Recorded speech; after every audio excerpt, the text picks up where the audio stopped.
Before a single snap is taken, the battle lines are already drawn. Cleveland Browns fans are being told this is Deshaun Watson versus Shedeur Sanders, a locker room war in the making. But what if this quarterback controversy isn't organic and the real play is happening off the field? Before the focus fully shifted to Shedeur Sanders, there was another name quietly positioned as the right alternative: Dillon Gabriel. And the way that narrative unfolded tells you everything about how this cycle works. Gabriel was framed early as the polished option, the steady hand, the experienced leader. Analysts emphasized traits like decision-making, maturity, and system readiness. The language was deliberate. He wasn't flashy, he was reliable. He wasn't polarizing, he was composed. Every strength was presented as contrast. Meanwhile, Sanders was often described through a different lens: high profile, celebrity adjacent, confident to the point of controversy. The comparison wasn't always explicit, but it didn't need to be. When you elevate one archetype, you subtly diminish the other. This is how blueprint narratives are built. It wasn't necessarily about declaring Gabriel better. It was about constructing a safer story. In a league, and especially a franchise that has dealt with quarterback instability, safety sells, stability sells. The idea of a drama-free option becomes attractive before the competition even begins. But here where it gets interesting. Once real evaluation started to matter, once performance conversations became unavoidable, the tone shifted. The certainty softened, the strong positioning cooled. Suddenly, the conversation wasn't about clear superiority, it became more cautious, more conditional. That pivot is important, because it reveals that sometimes the initial hype isn't about long-term belief, it's about immediate leverage. Build one player up, test public reaction, measure engagement, then adjust. It's a cycle we've seen before, especially with teams like the Cleveland Browns, where quarterback uncertainty fuels endless debate. The Gabriel phase wasn't just about him, it was about establishing contrast, creating a template, showing fans what responsible looks like so that anything outside of that mold feels risky. And once that template exists, it becomes reusable.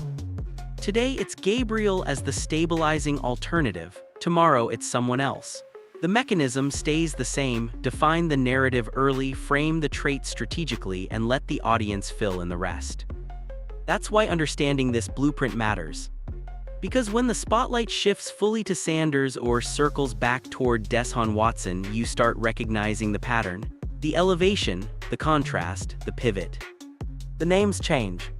The narrative strategy doesn't. When Deshaun Watson first arrived in Cleveland, the expectations weren't subtle. 3 first-round picks, a fully guaranteed contract, franchise savior energy. The Cleveland Browns weren't investing in competition, they were investing in certainty. Then reality complicated everything.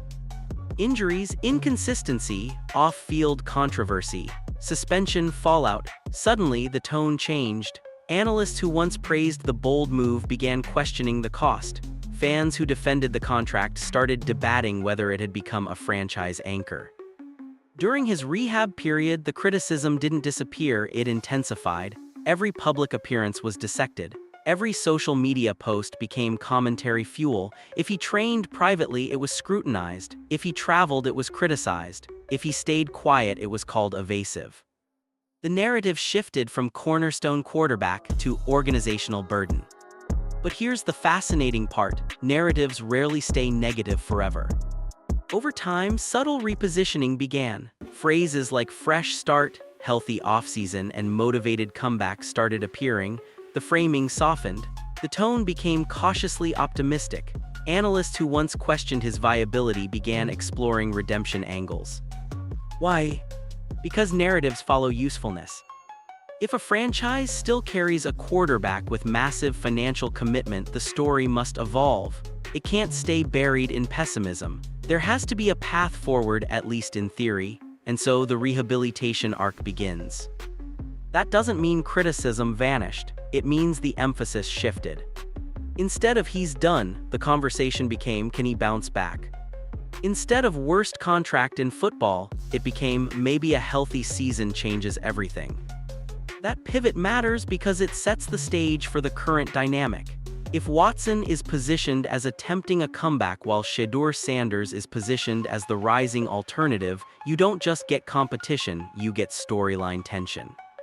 Redemption versus revolution. Veteran investment versus rookie potential. And tension drives engagement.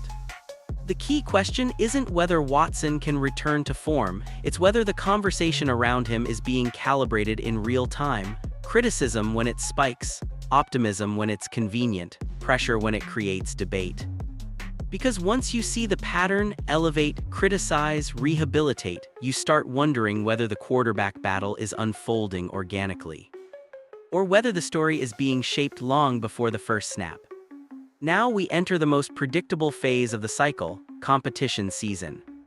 This is where the questions start multiplying, not about mechanics, not about timing routes, not about protection schemes, but about relationships.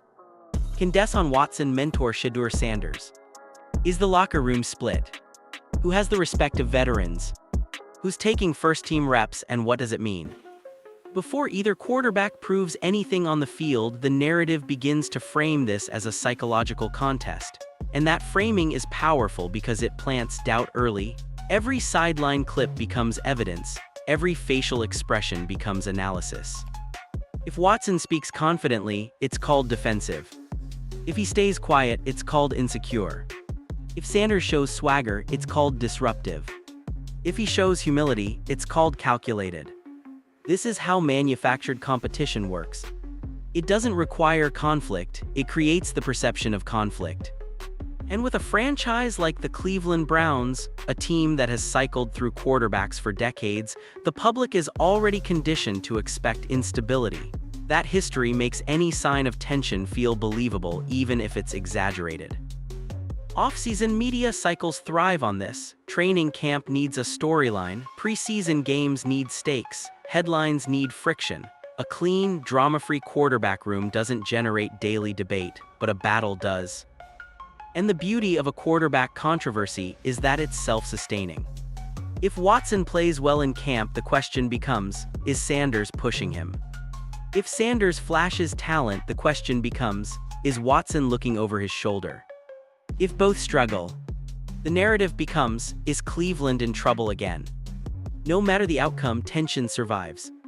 That's what makes this phase so strategic. It shifts the focus from development to drama, from performance to perception, from long-term planning to short-term speculation. And here's the deeper layer.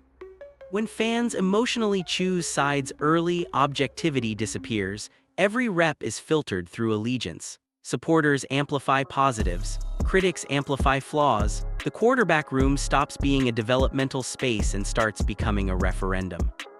That environment can affect expectations before real competition even settles. Which raises the bigger question. Is this truly an open battle shaped by performance? Or has the storyline of veteran versus future already been locked in, with every practice clip simply filling in the script? At some point in every uncertain quarterback situation, a new theory surfaces. Maybe the team should just tank. And in this case, that speculation has quietly circled around the Cleveland Browns. The logic sounds simple on the surface.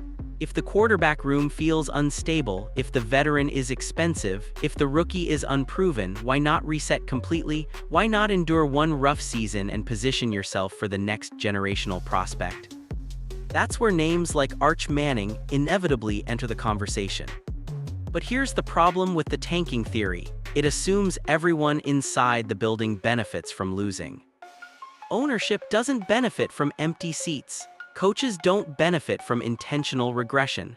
General managers on warm seats don't benefit from surrendering a season. Players in contract years certainly don't benefit from reduced film value. Tanking sounds strategic from a distance. Up close, it's career suicide.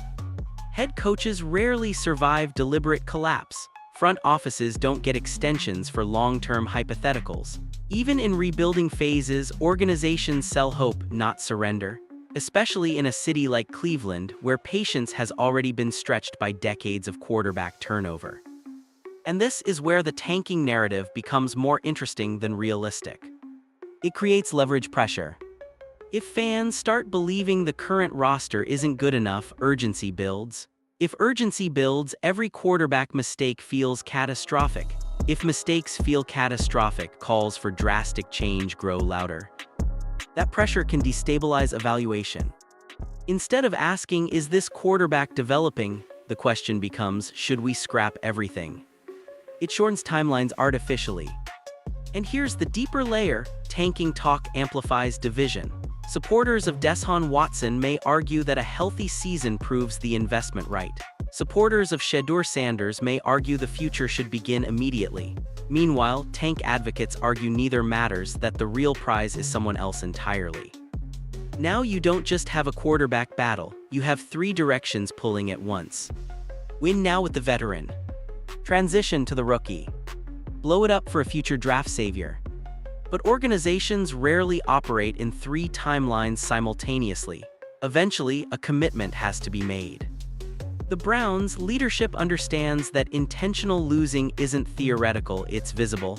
It affects locker room morale, it impacts free agent interest, it damages culture, and culture is fragile in teams that already fight reputation battles. So while tanking might trend online, it doesn't align with internal incentives. Which means the theory likely functions more as a narrative accelerant than a real plan. It intensifies the quarterback discourse, it raises the emotional temperature, it forces extremes. And in doing so, it distracts from a simpler truth. The Browns don't need to lose on purpose to reshape their future. They need clarity. Because once the tanking idea fades, the spotlight returns to where it always was: the two quarterbacks already in the building, and the decision that can't be postponed forever. If quarterback battles create tension, draft strategy determines who survives it. And for the Cleveland Browns, the draft isn't just about adding talent, it's about shaping perception. Because here's the uncomfortable truth: roster construction can quietly decide a quarterback's fate before the season even begins. When a front office chooses offensive weapons early, it signals belief. It says, "We are building around this quarterback." It creates insulation. If the quarterback struggles, the assumption becomes chemistry, timing, or adjustment. There's patience. But when draft capital leans heavily toward defense or best player available without addressing offensive support, the margin for error shrinks. Suddenly, the quarterback must elevate everyone. Protection issues become awareness problems. Lack of separation becomes hesitation. Play calling limitations become processing flaws. The supporting cast becomes invisible, and the quarterback absorbs the blame. Now apply that to a room featuring Deshaun Watson and Shedeur Sanders. If the Browns heavily invest in offensive line depth, dynamic receivers, and scheme flexibility, it signals commitment to quarterback stability. It gives both players a fair runway. Evaluation becomes cleaner because support is visible. But if investment skews elsewhere, something different happens. The narrative shifts from development to survival. And that's where draft strategy becomes a narrative weapon. Because every incomplete pass can be framed differently depending on context. With protection, he missed that throw. Without protection, he never had a chance. With elite receivers, he underthrew him. Without separation, no one was open. Fans rarely dissect the structural details, they react to outcomes, and outcomes are heavily influenced by roster balance. Historically, across the league, quarterbacks judged without sufficient support are often labeled busts before their development window closes. Meanwhile, quarterbacks drafted into stable offensive ecosystems receive longer patience cycles. The difference isn't always talent, it's infrastructure. For Cleveland, this is especially sensitive. The franchise has cycled through quarterbacks partly because the environment around them rarely stayed stable long enough to evaluate fairly. Coordinators changed, systems shifted, protection fluctuated, expectations remained sky-high. So when draft day decisions are made, they won't just affect depth charts, they'll influence the tone of the season. If the Browns surround their quarterbacks with weapons, it lowers volatility. It signals confidence in internal competition. It says, "We believe one of you can thrive here." If they don't, the season becomes a pressure cooker. Every mistake feels amplified, every win feels fragile, and the quarterback debate reignites weekly. And here's the subtle layer: front offices understand this dynamic. They know roster construction communicates belief without words. They know fans interpret investment as endorsement. They know quarterbacks without visible support become lightning rods. So the draft isn't neutral. It's messaging. And in a room where one quarterback carries a massive financial commitment while the other represents potential and youth, draft strategy can tilt perception before the first kickoff. Because in modern football, evaluation doesn't start in September. It starts the moment the roster is built and the moment fans decide who the franchise is truly backing. Before this current quarterback tension ever involved Shedeur Sanders, there was already a precedent set in Cleveland. And that precedent revolves around Deshaun Watson. When the Cleveland Browns traded for Watson, it wasn't a cautious move, it was aggressive, historic, even 3 first-round picks, a fully guaranteed $230 million contract. The message was unmistakable: this is our franchise quarterback.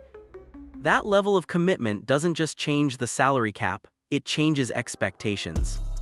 From day one, Watson wasn't evaluated like a developing player. He was evaluated like a solution. Every performance was measured against elite-tier standards, every inconsistency was magnified, every loss carried added weight because of the price tag attached. But here, where the precedent becomes important. When Watson struggled, whether due to injury, timing issues, or system adjustment, the debate wasn't simply about performance, it became philosophical. An elite quarterback should elevate the roster.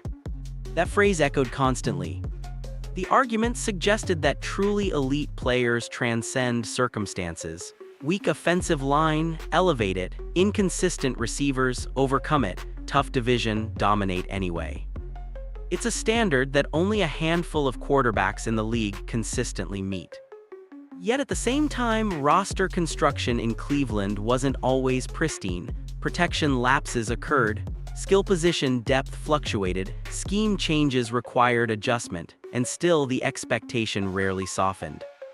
Now fast forward to the present dynamic.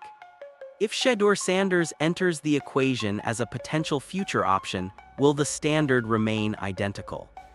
That's the real question.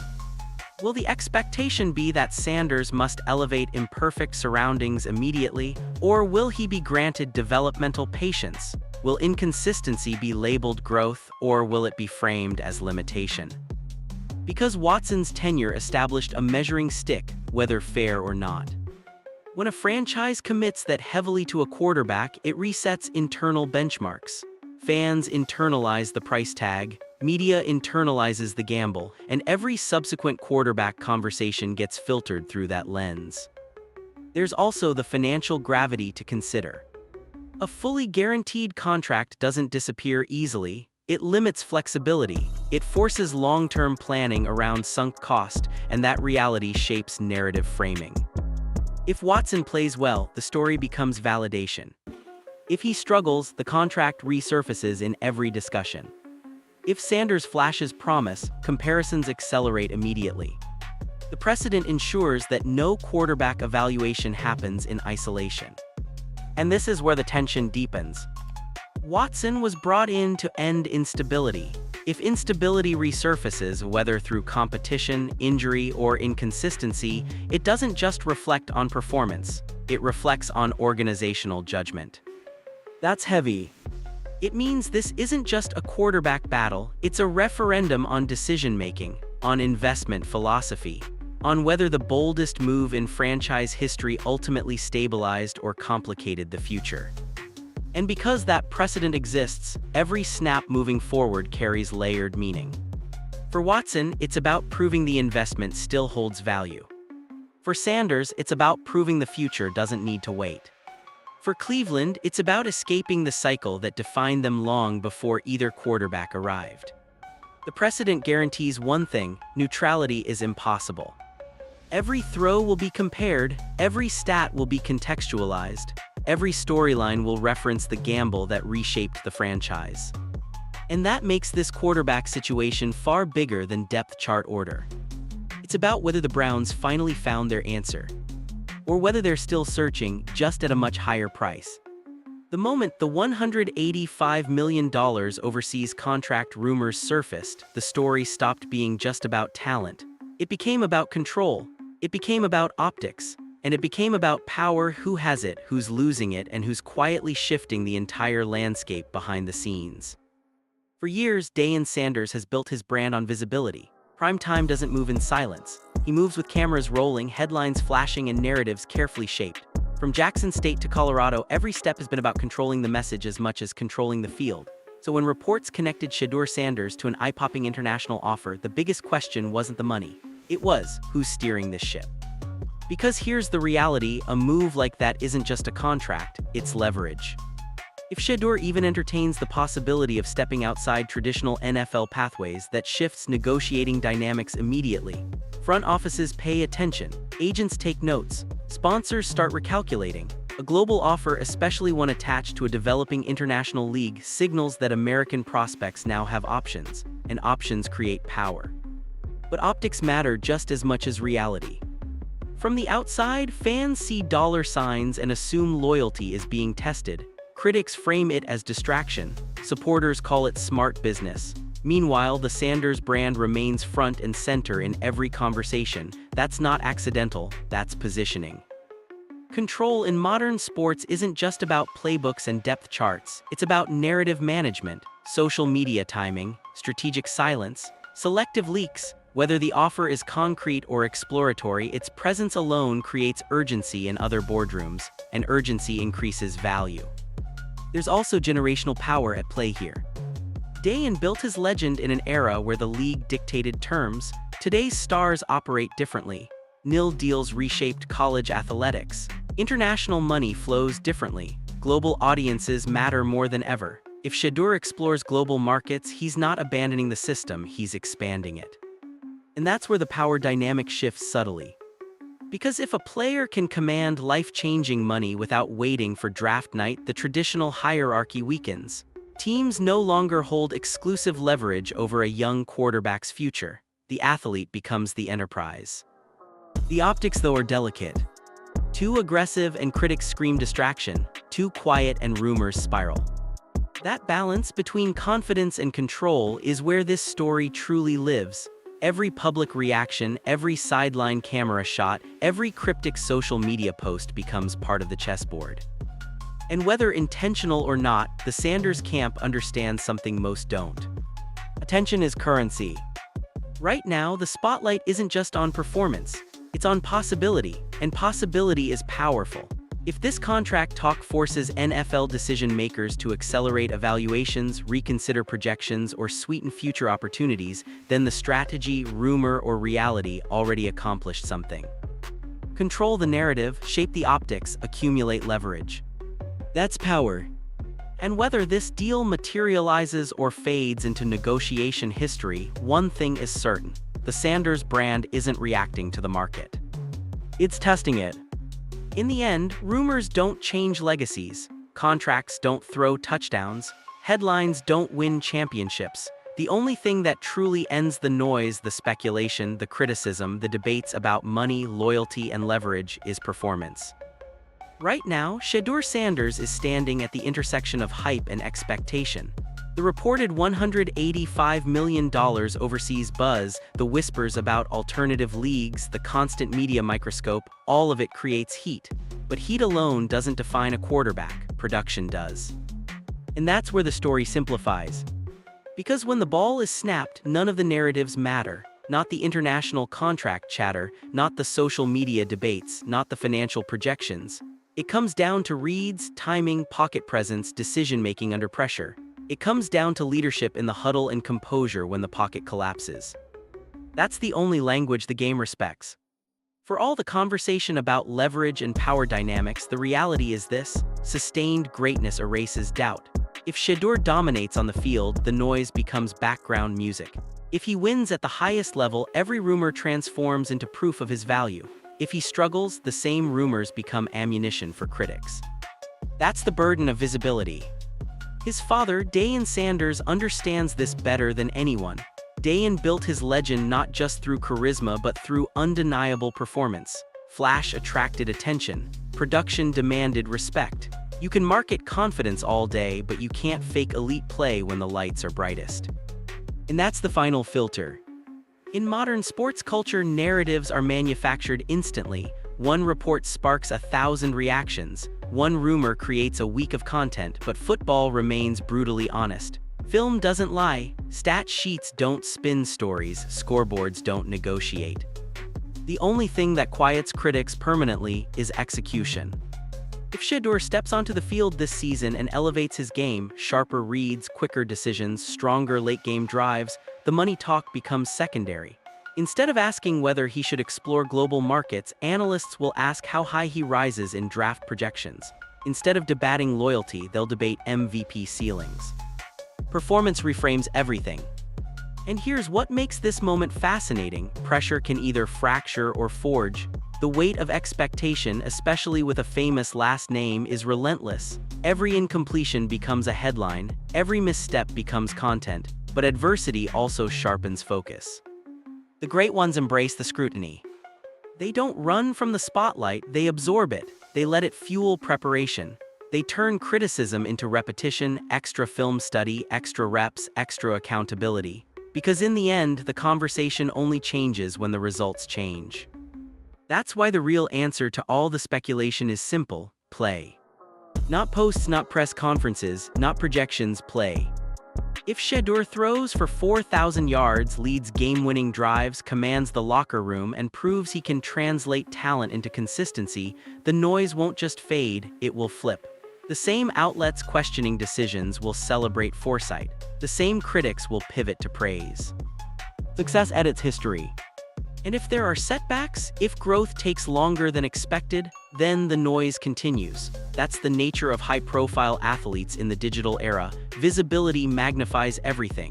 But even then, the path remains the same. Improvement silences more effectively than arguments ever could. Because debates are endless, results are final. So whether the overseas contract was exploratory, strategic, exaggerated, or entirely real, it ultimately becomes a footnote compared to what happens between the lines. Careers aren't cemented in negotiations, they're cemented in fourth quarters. The only thing that ends the noise is sustained excellence. And that's the part no rumor can manufacture. When the season unfolds, when defenses adjust, when moments demand poise, that's when clarity arrives. That's when potential becomes proof. That's when conversations stop speculating and start acknowledging. Until then, the chatter continues. But the solution has always been the same. Step onto the field. Deliver. Win. Everything else fades.